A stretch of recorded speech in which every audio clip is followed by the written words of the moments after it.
fantastic. Let's give it up for Kevin for a moment. Thank you. And I've been coming to MCN since 2015. It's so great to be back in person. For that reason, from my perspective, it's great to see all of you. Could I take a photo? Would that be all right? All right, thank you. So, on the count of 3, I want everyone to say seltzer. 1, 2, 3, seltzer! Thank you.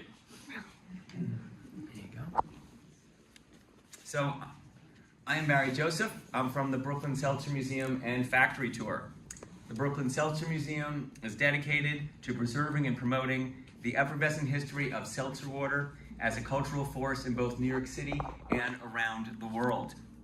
Located within the oldest seltzer works in New York City, still run by the 4th generation family that first founded it in 1953, this new museum celebrates the production of seltzer, the science of seltzer, its cultural importance, and the value of a family-run business.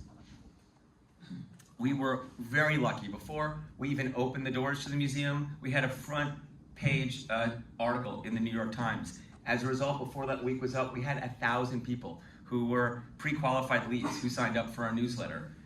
So of course, one of the first things we wanted to find out was who were they? Who might these people be who might come into our doors? So you can see that after a survey we did amongst them, we identified that the vast majority, no surprise, were seltzer fans.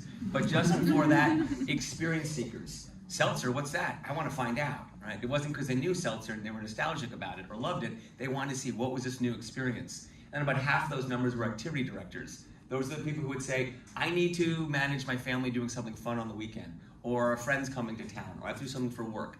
Those were those organizers. And then just below that were the families, which meant people with young kids, looking for activities to do with, under 12. And then a smaller group were tourists. I think it was just New York Times readers, so we had the local audience. We have a larger number than that. But that gave us a sense of who our website would need to speak to.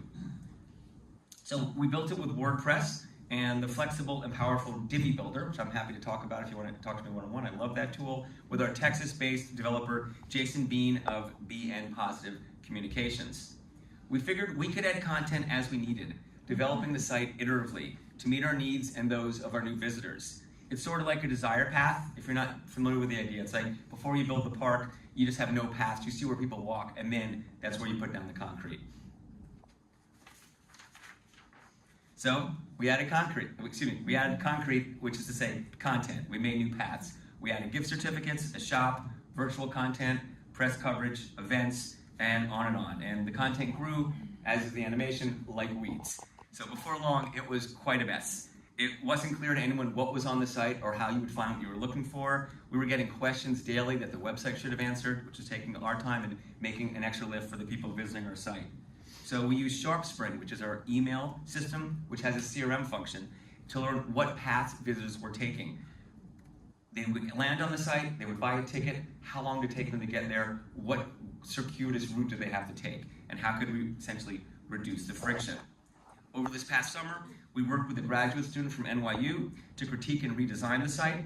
It's now being rebuilt and launched, I want to say today, but I'll just say this week. Like that's where we're at right now, right?